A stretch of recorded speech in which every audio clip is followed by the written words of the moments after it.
I'm really so happy to talk about this problem of climate change because you know the urgency, you know, around us, you know the pollution here in Singapore just due by the deforestation in Indonesia. Everybody's concerned, everybody's touched, everybody will suffer that. And with Antoine, we'll see what is the role of women, what we can do and what we should do to have a positive impact.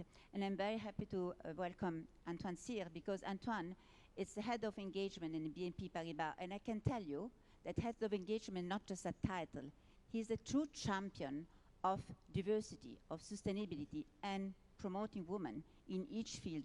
I can tell you because my son is working in BNP Paribas, and I can tell you that Antoine is like a meat for the employees of BNP because they are paternal leave, they are very well treated, they are, I mean, it's a really very, how can I say, responsible bank in the world. Then thank you for being such a friend. And you know, yesterday we opened the opening session with an amazing movie, Woman. And you know why it exists? Because to Antoine.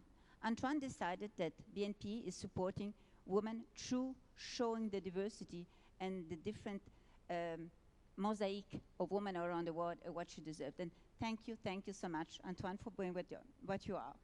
And another thing that BNP and Antoine said, it's since many years, you decided that women were not only victims, but you decided to do something special with women in climate. Can you tell us why? And can you tell what you're doing? Yes, good morning, and thank you for inviting me. We all know that women are victims of the climate change, and we all know also that they have an important role to play in finding solutions because they are on the ground. There are a lot of places in agriculture where the women are in the fields, but it is because the men at the same time have the power, even among smallholders. The men go to the markets, the women work in the fields. And while they work in the field, they are faced with the reality, which is global warming, which is making some very traditional cultures very difficult to continue, which requires a lot of adaptation. And they are faced to the situation, and they find solutions. And of course, through, for example, microfinance, we try to help them to find solutions as smallholders. But we cannot be satisfied by this because in the reality, what we need is to empower the women to express their skills in fighting climate change at all levels and in taking decisions. We have several examples where this can be done and where this can be seen. For example, you have a lot of smallholders who are women and who can unite to create organizations that are real strong organizations with a power, with an economic power, and it's important to help them. For example, in Senegal, it's one of the areas in the world the most affected by global warming, and we could see that 30,000 women did, I would say, find ways to do resilient agriculture. They acquired a lot of skills, while the men had left the fields because the men considered it was impossible to continue to do agriculture, and then the women take the challenge and were able to save the culture and to develop new agriculture, factories, and whatsoever. And when the men saw that the women had succeeded, they came back and they went to the chief of villages and told them, hey, why did you grant the rights on the land to women? And of course, you can see that it is important to help the women who have created real organizations to continue to do so and to succeed. So that's why we have decided with the UN Women not only to help them to negotiate with the chief of villages, which is something we are doing, but also to help them to acquire more technology and to put their cooperatives on the map of financial institutions to be able to do large transactions and to be organizations that are led by women and that are powerful organizations. So Antoine, I just would like to say something. It's good for women, but it's good for everybody, because when you do these kind of things, the results are 30% better for everybody, I mean, for the community. Then it's not just... No, it's very good for everybody. And at the end of the day, you can also have organizations which are gender balanced and some other that can be led by a man. It's not the problem. The problem is that the people who have saved the villages are organizations led by women. And it's about avoiding that when they have succeeded, the men take back the land and the organization. So if the men want to find, to be granted another land, it's not there is plenty of land there. So if a man wants to have another land and try to succeed, he is welcome. And if they want to create gender balance organization, they are welcome. But for the moment, the people who have saved the land are the women, and it's important not to, they have acquired a kind of power on the ground, and if we want them to keep the power, it's important to continue to help them to continue to do so and to grow their organization. Second, of course, we are a bank. It's important that decisions are taken by women, and that decisions are taken by men and by women. But it's very important to have a real balance in decisions that can influence climate action. And that's why, for example, in several countries where climate is at stake, is an important issue, we have appointed women as head of territories, because we needed to change the way the organization was run, and the best candidate was a woman. And it's very important to do it. So, for example, in Western United States, you know that there are big problems due to fires, to global warming, and whatsoever. Our country head is a woman. In India, which is a country very much affected by global warming, our country head is a woman. In Europe, we have countries like Spain, a country head is a woman. In Brazil, you have seen the fires in Amazonia, our country head is a woman. Of course, it could be a man as well, but it's important that we really pay a particular attention in giving women the power to have an influence in the countries where climate is at stake. And finally, there is a lot to be done by scientists, because at the end of the day, it is the scientists that did warn us about the global warming, and it is the scientists that have a lot of solutions, and a lot of solutions for agriculture. And we believe that it is very important that the people who have this scientific approach are gender balanced. We need to have more women in research. It's absolutely essential to help to shift the balance in this, and we are very proud for this to work with an extraordinary organization in Africa, which is called Award, which is based in Kenya, and we have lucky enough to have with us Wanjiru Kamo-Rutenberg, who is the head of this organization. And if you agree, I will call Wanjiru with us to explain her role. Wanjiru. Thank you so much for having me. It's wonderful to get to share a bit of what Award does. Award is African Women in Agricultural Research and Development, and we're really interested in two things. One, making sure that women are at the table leading research agendas, agricultural research agendas, especially when it comes to climate change and climate adaptation for African smallholder farmers. The second thing we're doing is making sure that all scientists, male and female, understand the gendered dynamics of climate change and the ways that climate change is having a disproportionately negative impact on women, and that all scientists have that in mind, have that gender lens in mind as they're driving the research agendas. May I just give a number that's quite, I mean, very strong one. 80% of refugees are women. Absolutely. Worldwide, from climate change.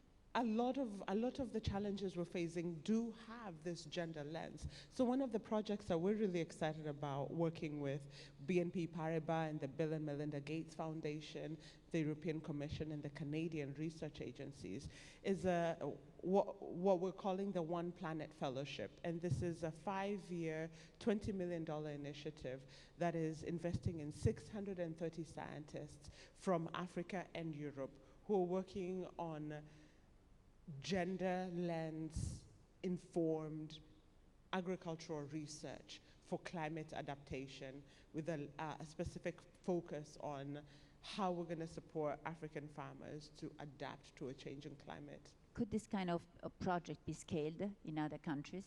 Absolutely. I'm really excited because there are actually 3 Asian women scientists here with us today who've been part of the award program. Of course, award was designed for improving the numbers of African women scientists doing research, but the program has been scaled into Asia and also for Arab women. And so it's an approach that we're really proud works, made in Africa but made for the world. The good news is that the climate change is an urgency, but we have some, at least business leaders and business corporates and foundations, Bill and Melinda Gates, that are really very active on that and lead by example.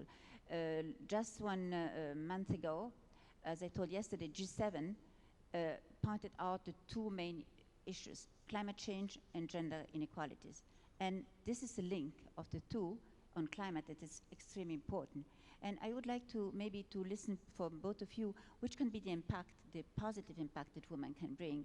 And knowing that you were talking about the number of women that in BNP have at leading position, but if you look in the political size, you have only 6% of Ministry of Environment or in charge of the transition who are women. You have very few women at the head of companies in charge of ecology transition and so on and so forth. And what is the impact that you can see and what should be done and what you're also doing in this part of the world? We believe it's really essential. Again, everybody brings its idea, its skills, its vision of the future. We are faced with very strong challenges for the future. We have to be very realistic in our approach for the future. We have also to be very skilled, and the more you have diversity in finding solutions, the more you have gender balance, and the more you have the contribution of everybody and everyone's hard skills and soft skills to improve the situation. So it's very important to do so.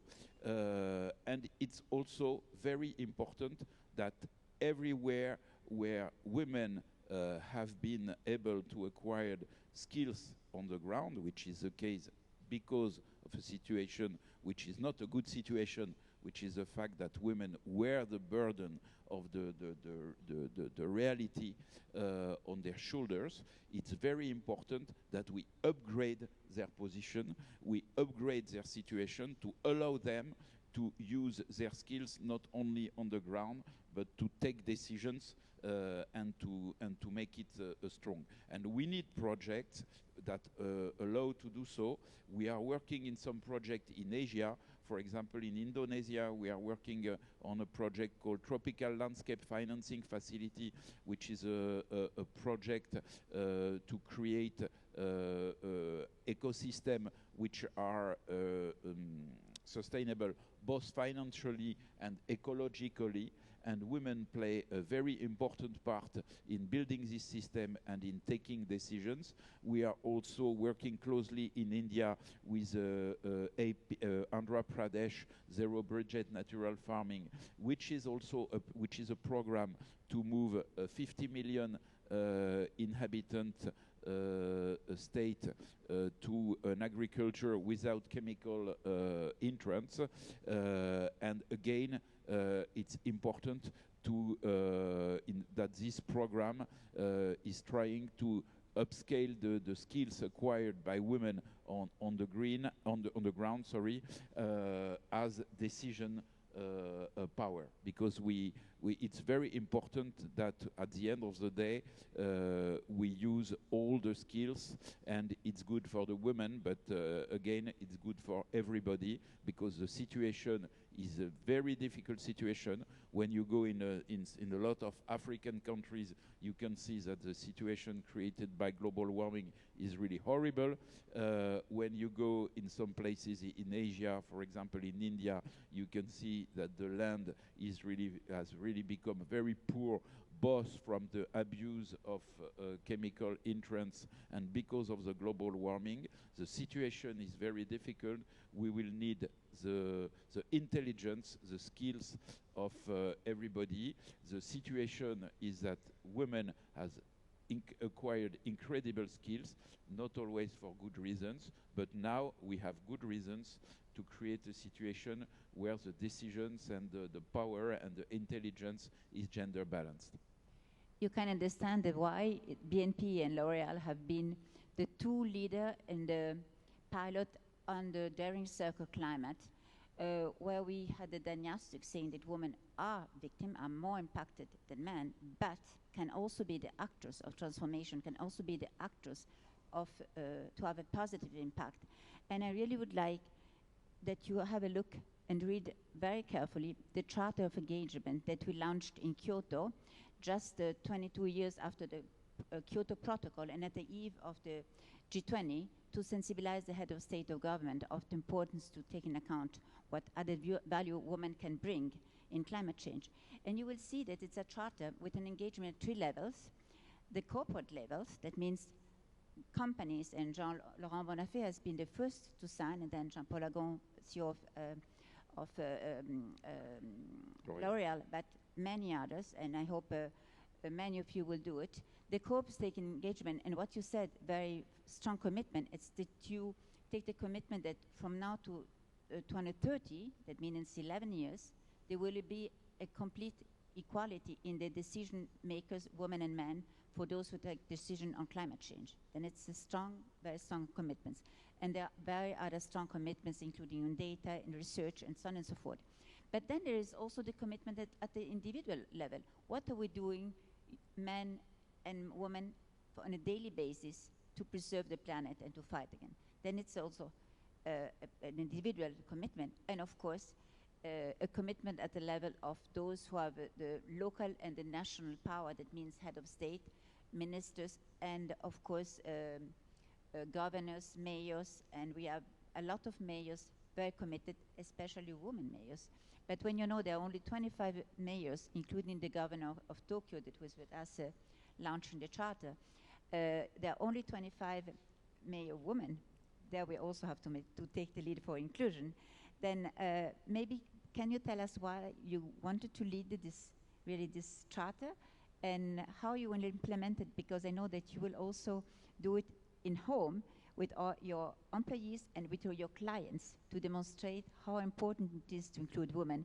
And if each company would do what BNP will do, I can tell you things would change. Yes, because basically we know that there has been panels about biases, and we know that the biases exist. They exist in the statistics, and they exist in the behaviors.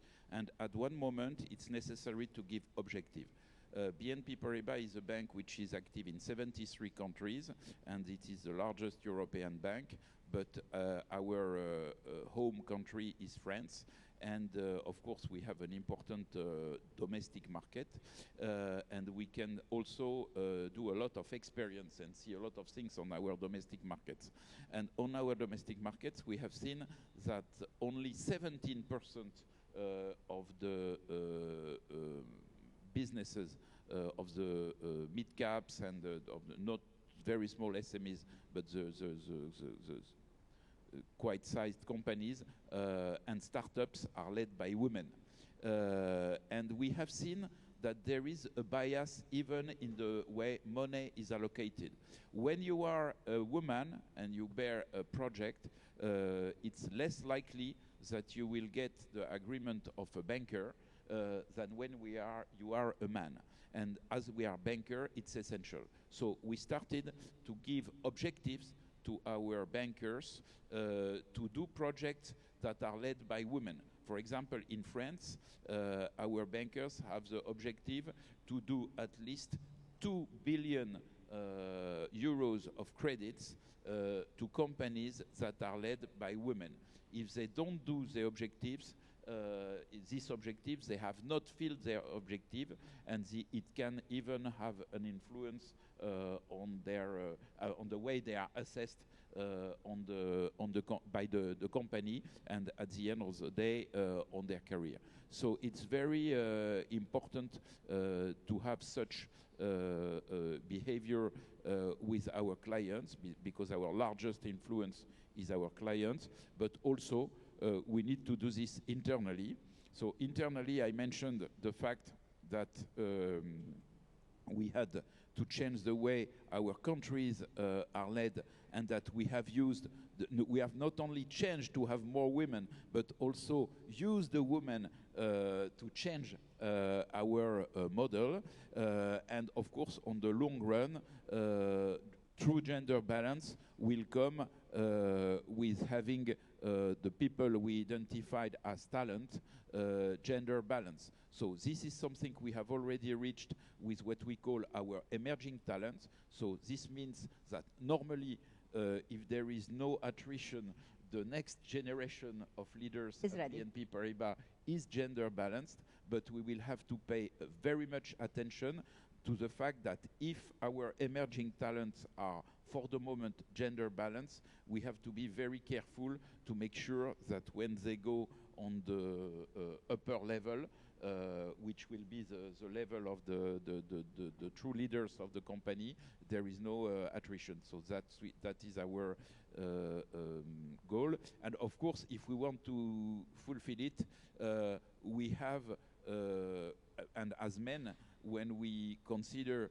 who is the next person that will occupy our position, we have first to look who are the women who are able to do it, because it's a reality. We have to shift. There are too many men in leading position. The easiest way would be to ask us to retire a bit earlier. So maybe I will do so, but even if I don't do so, it's very important that I consider first who are the women who can come after me. I did tell you it was a champion of diversity and sustainability, because at the end of the day, this is also sustainability. It's not philanthropy, it's sustainability. Then thank you so much, really, and I would like now to make the bridge with the next panel, who is climate change dedicated, of course. And again, thank you so much, BNP, L'Oréal, and all the companies who are so committed for climate change and taking the lead for inclusion with women.